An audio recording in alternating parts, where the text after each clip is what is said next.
अस्सलाम वालेकुम दोस्तों, मैं हूं मुनव्वर हुसैन बुखारी। आप देख रहे हैं यूट्यूब चैनल MHB। जी दोस्तों, आज जो है मौसम थोड़ा सा ख़राब है, तो ऊपर जो है ना थोड़े थोड़े बादल जो हैं वो बने हुए हैं, तो गंदम की कटाई भी जारी है। तो आप दुआ करें कि ये दिन जो है अच्छे गुजर जाए, मौसम अच्छा रहे, बारिश ना हो, क्योंकि एक साल के बाद जो है गंदम की फसल आती है। तो ये गरीबों के लिए साल के दाने जो हैं इकट्ठे करने के लिए बेहतरीन चांस होता है।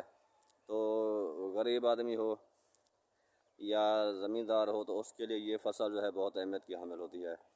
तो आप दुआ करें, हम भी दुआ करते हैं अल्लाह ताला से, ये एक हफ़्ता 10 दिन जो है मौसम ठीक रहे, और जो काश्तकार हैं, जो मज़दूर हैं, वो भी अपने घर के दाने जो हैं वो भी संभाल लें, और काश्तकार जो हैं वो भी अपनी गंदम जो है महफूज कर लें। तो इंशाल्लाह जी, ये छोटी सी वीडियो मैंने बनाई थी। आप मेरे चैनल को भी सब्सक्राइब कर दें, आपकी मेहरबानी होगी। अगली वीडियो तक इजाज़त दीजिए। अल्लाह हाफ़िज़।